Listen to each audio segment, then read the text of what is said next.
Então, olá meus caros, sejam muito bem-vindos novamente aqui à edição semanal no canal Cuidar Mais Saúde. Já sabem que a edição semanal é sempre ao sábado, como não poderá deixar de ser, não é? E hoje vamos falar aqui um bocadinho sobre, e vamos continuar na linha do que temos falado até aqui, sendo que hoje vamos para a parte da gonorreia, ok? Hoje vamos falar de outra doença sexualmente transmissível, portanto vamos falar de outra DST, ou IST, ou seja, infecção sexualmente transmissível, e vamos continuar aqui na nossa lida, não é? Portanto, vamos continuar aqui a falar um bocadinho sobre este tipo de doenças, o que é que provoca, o que é que pode, que efeitos, que transtornos traz para nós durante o nosso dia-a-dia, o que é que podemos fazer para evitar estas mesmas infecções, não é? E a prevenção, como sabem, aqui nos vídeos do nosso canal, é sempre o melhor remédio, não é? Portanto, já sabem, eu sou o Tiago Mota, fiquem por aí e vamos lá!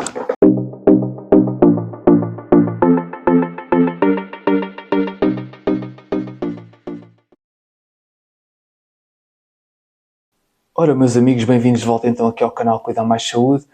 Muito bem-vindos, mesmo muito bem-vindos. Espero que estejam de férias, não é? Caso não estejam, um bom trabalho para todos e, se for caso disso, um bom fim de semana também, como é óbvio, né? Para vocês e para a vossa família. Obrigado uma vez mais por estarem aí desse lado. Hoje vamos falar, como eu disse, ainda agora sobre uma doença sexualmente transmissível, outra. Vamos continuar aqui nesta linha. Para tentar perceber então qual o impacto, né, na pessoa que tem esta doença e como é que pode ser resolvida, como é óbvio, é para isso que aqui estamos também. Portanto, hoje vamos falar então sobre aqui a gonorreia e é importante saber, a nível epidemiológico, não é, o impacto que ela tem na sociedade, não é?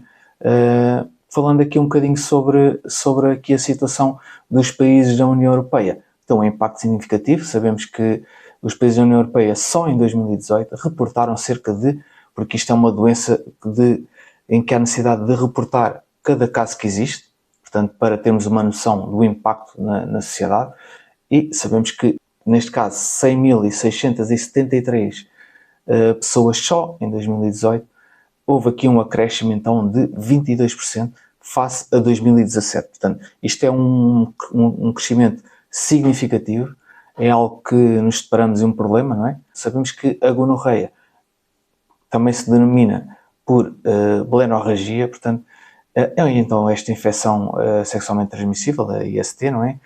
E não há aqui grande disparidade, portanto, entre homens e mulheres, portanto, funciona um pouco a nível de infecção, de contágio, funciona um pouco, está um pouco equilibrado, tanto em homens como em mulheres, os números são idênticos, mas em Portugal, por exemplo, é uma doença, a par do que eu disse, que é de reporte obrigatório, portanto, de reporte obrigatório, a pessoa é obrigada os profissionais de saúde são obrigados, as instituições, a reportar este tipo de situação, não é? De doença, cada pessoa que tem.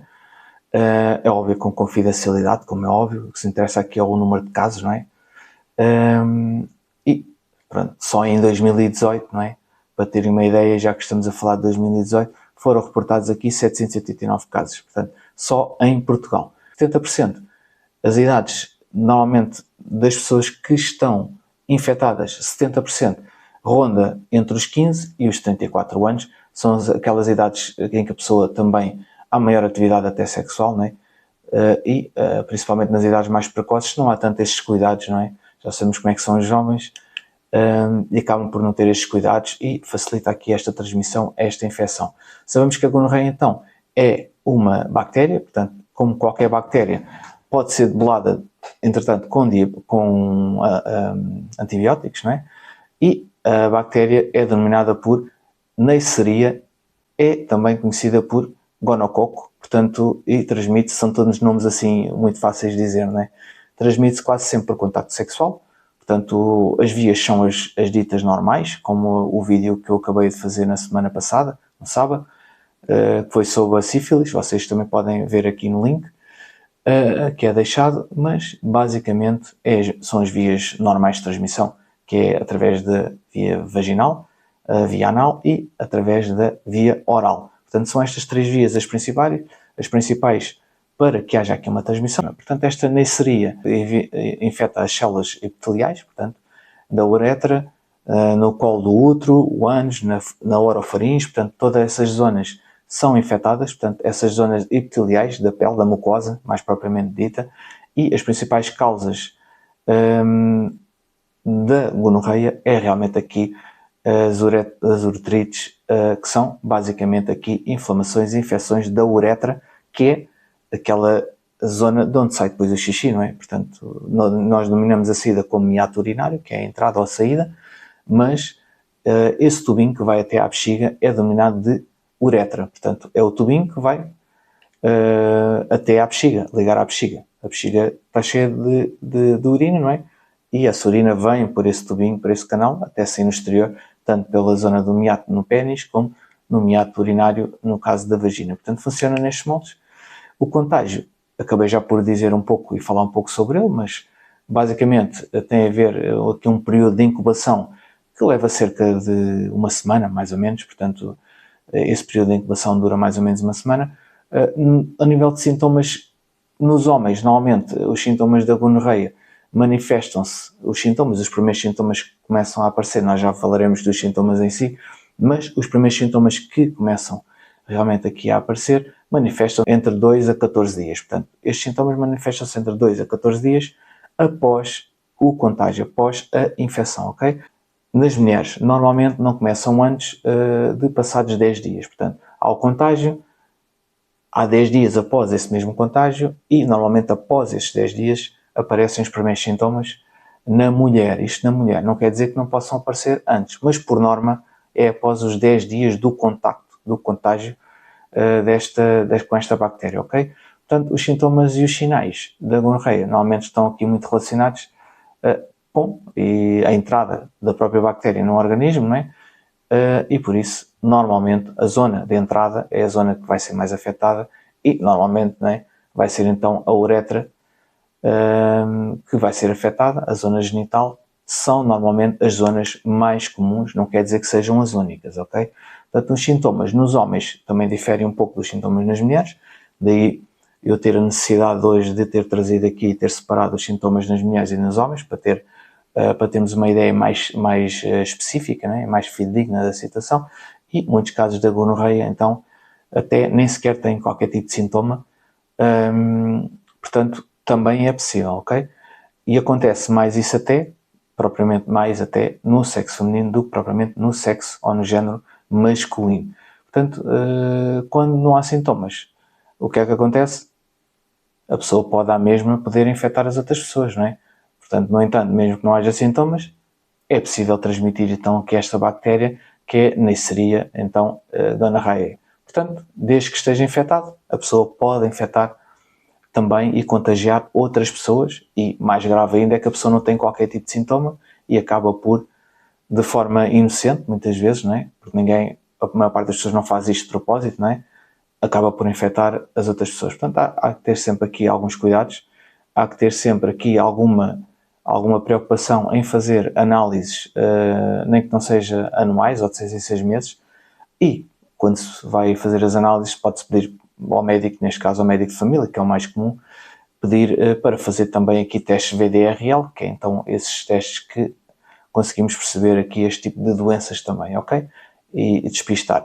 Portanto, quais os sintomas então que acontecem? Como eu acabei de dizer, os sintomas normalmente acontecem nas portas de entrada, não é? Neste caso na uretra, nas mucosas, neste caso oral, não é? Também pode acontecer, mas nos homens os primeiros sintomas são traduzidos por desconforto na região uretal, ou seja, na região muitas vezes da saída da urina, da própria urina, e há um ardor intenso que normalmente acontece a quando da micção, ou seja, quando a pessoa vai urinar, normalmente tem esse ardor.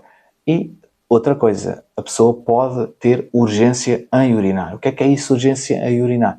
É a pessoa ter uma vontade imensa de urinar e nem conseguir chegar à casa de banho. Às vezes até pode ter uma urgência tão grande que às vezes nem aguenta e acaba por urinar, não é? Portanto, isto pode acontecer.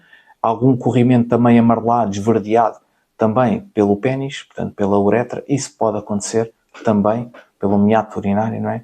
Isso também é um dos sintomas que pode se traduzir então na gonorreia, ok? Portanto, esse orifício, que é então o meato urinário, pode ficar avermelhado, não é? Como está infectado, inflamado, pode ficar com edema, algum inchaço também. Isso é próprio da doença em si, desta bactéria, e em alguns casos as bactérias até podem atingir aqui o epidídimo, que é um canal que acaba por ser o canal que é responsável por levar então o esperma. Portanto, o que é que acontece? Acontece aqui que ao atingir aqui o epidídimo, o escroto acaba por ficar aqui e o escroto acaba por ficar mais sensível ao toque, né? O próprio escroto, não é? Que é a bolsa onde estão os testículos, acaba por ficar muito mais sensível ao toque, muito doloroso, mesmo imensamente doloroso, muito sensível. E uma coisa é, se houver esta inflamação, esta infecção aqui do epidídimo, que é então um tal canal que leva e que faz com que haja aqui uma saída do esperma, não é? Que haja aqui um transporte do esperma, não é? Que faça aqui este transporte, o que pode acontecer é uma epididimite. E o que é que acontece? É a inflamação então aqui do epidídimo, e em situações mais graves, isto pode levar a que a pessoa fique estéril, ok? Que a pessoa fique infértil. Portanto, a pessoa pode levar à infertilidade, este tipo de situações. Portanto, há que estar atento, não é? Não quero assustar os homens aí desse lado, mas convém fazerem exames, análises, uma coisa simples, não é? Tirar um bocadinho de sangue e pedir para fazer VDRL de 6 em 6 meses ou uma vez por ano, para ter aqui, e caso tenhamos aqui comportamentos de risco, mais cuidados ainda devemos ter, não é? Os sintomas nas mulheres normalmente são, como eu acabei de dizer, mais assintomáticos. Portanto, muitas vezes são assintomáticos e é igual ao homem. Portanto, a pessoa sendo assintomática pode estar a transmitir a alguém. Isso não inibe que a pessoa não transmita, só porque não está numa fase que tenha sintomas ou que tenha algum tipo de sinal, não quer dizer que não transmita. Portanto, a importância em fazer análise e fazer algum despiste de rotina. Há um desconforto, neste caso na região genital também, portanto há aqui algum corrimento vaginal e também há um odor muito mais forte, há aqui um cheiro mais fétido, não é? Que é normal quando há alguma infecção urinária, não é? E há também, a par do que acontece com o homem, uma urgência mais em urinar, algum ardor também ao urinar e normalmente aqui há também hemorragia fora do período menstrual. Pode acontecer, ok? E também aqui dor durante ou após as relações sexuais. Portanto, isto é um dos sintomas, sinais que podem advir então desta doença, desta infecção. Portanto, aqui as trompas, em casos mais graves, não é? Vai havendo aqui uma subida da própria infecção e podem ser atingidas também as trompas, né, de falópio. Podem levar aqui a situações como a salpingite. A salpingite não é mais do que esta infecção das trompas, não é? E está associada muitas vezes aqui a dores abdominais e também dores durante o ato sexual em si, não é? Portanto, a pessoa tem relações sexuais e durante o ato sexual tem dores fortes abdominais, a mulher, e pode ser uma das causas também aqui realmente a infecção por a Neisseria, portanto aqui a bactéria que provoca a gonorreia. A infecção pode ainda estender-se também ao peritoneu, que é realmente aqui a cavidade onde se acomodam os órgãos abdominais, não é? E provocando essa infecção pélvica, não é? Uma inflamação pélvica pode provocar então essa peritonite, não é? E pode levar aqui a dores intensas na região abdominal, quer que se espalhem pela própria região abdominal, mas mais na região inferior, perto da região suprapúbica, ou seja, logo ali por cima da bexiga, na zona da bexiga. Portanto, pode acontecer dores intensas em casos mais gravosos, não é? Portanto, estejamos bem atentos a estas situações.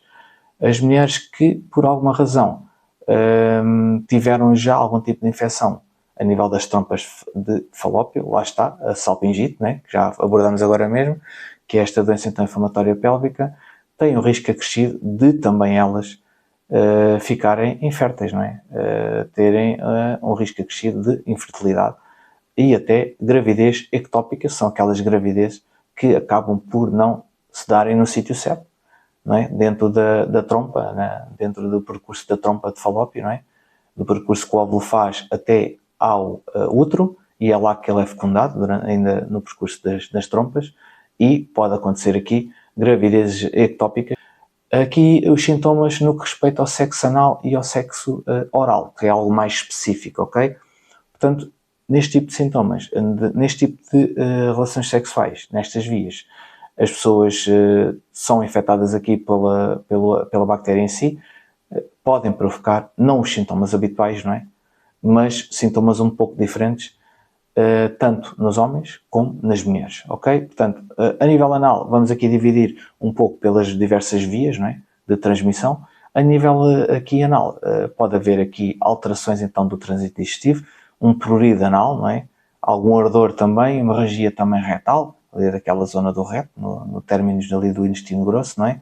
E pode haver aqui secreções que são libertadas pelo próprio reto, ou seja, sem ser só as fezes, podemos ter outro tipo de secreções que não as fezes quando temos vontade de evacuar, não é? Como é óbvio, de ter algum tipo de injeção. A região anal fica também mais inflamada, vermelha, e as fezes muitas vezes têm muco e têm pus, ok? Portanto, a zona está infectada, a zona da mucosa, e, como eu disse também no início do nosso vídeo de hoje, essa zona foi a zona que teve contacto, não é? Direto com esta bactéria, e é a zona, normalmente, as zonas de primeiro contacto são as que ficam mais afetadas. No caso da oral, o que é que podemos ter aqui? Podemos ter faringites, uma faringite gonocócica, pode haver dor ou não. Portanto, não quer dizer que se traduza sempre em dor, ok?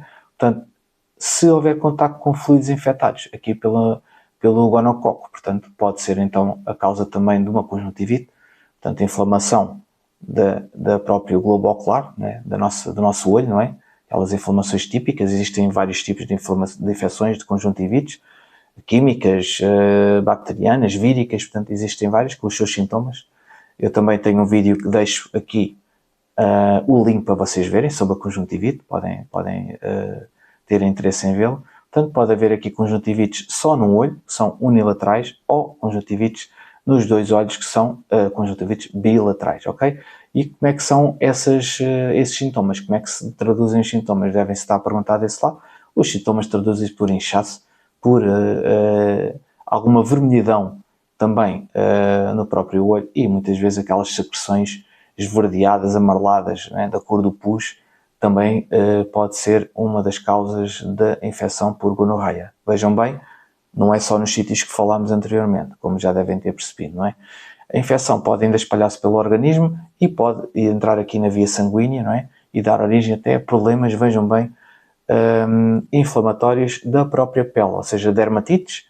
Pode haver aqui problemas também a nível das articulações, né? Artrites, e pode haver aqui, e que tradicionalmente traduzem-se em inchaço, podem ficar mais vermelhas também, dolorosas ao toque, não é? Pode haver aqui muito sensíveis, e, óbvio, se as articulações estão inchadas com edema, não é? Se estão vermelhas, estão dolorosas ao toque, é óbvio que se nós mexemos, dobramos e pomos as articulações a trabalhar, temos imensas dores também, e isso também se reflete, ok? No quê? Na nossa mobilidade, como é óbvio, não é? Portanto, temos aqui alguma dificuldade. Pode haver também febre, algum mal-estar, sensação de mal-estar, às vezes até inespecífica, mas ela acontece. Também pode ser algo que esteja relacionado com a gonorreia, ok? Os bebés das mães que estão infectadas podem também eles mesmos ficar infectados, infelizmente, isso acontece muito, não é? Durante também o parto, ou seja, por via vertical, não é? E uma dos sintomas, dos sinais que pode trazer de comorbidades ao bebê é realmente aqui conjuntivites com frequência neonatal, portanto, que se pode ser tratada, mas caso não seja tratada atempadamente, pode levar até à cegueira, ok? Cegueira, danos graves a nível do globo ocular, ou seja, dos olhos, portanto, são situações complexas, complicadas e nada fáceis de lidar, ok, no dia a dia. O diagnóstico, como é que fazemos? Acabei por já desvendar um bocadinho. Podemos fazer por via de laboratorial, não é? Por observação, não é? Um diagnóstico clínico, não é? Há um exame ao doente, sabemos a história do doente, sabemos comportamentos e sinais que estão presentes, não é? Comportamentos que ele teve, tem vários parceiros sexuais frequentes, muda frequentemente de parceiro sexual, não tem cuidados de determinada proteção, ou seja, não usa preservativo. Todas estas situações vão acumulando e vão aumentando aqui o risco da pessoa poder ser contagiada com esta doença, não é? E nós tentamos aqui perceber o que é que o doente andou a fazer, qual é a história dele, não é? Que sintomas e sinais ele apresenta, para depois começarmos aqui a afunilar e tentar fazer um diagnóstico o mais sério possível, não é? A infecção pode ser confirmada quer por análises, como eu também referi, quer por até o exudado, o próprio exudado, que muitas vezes é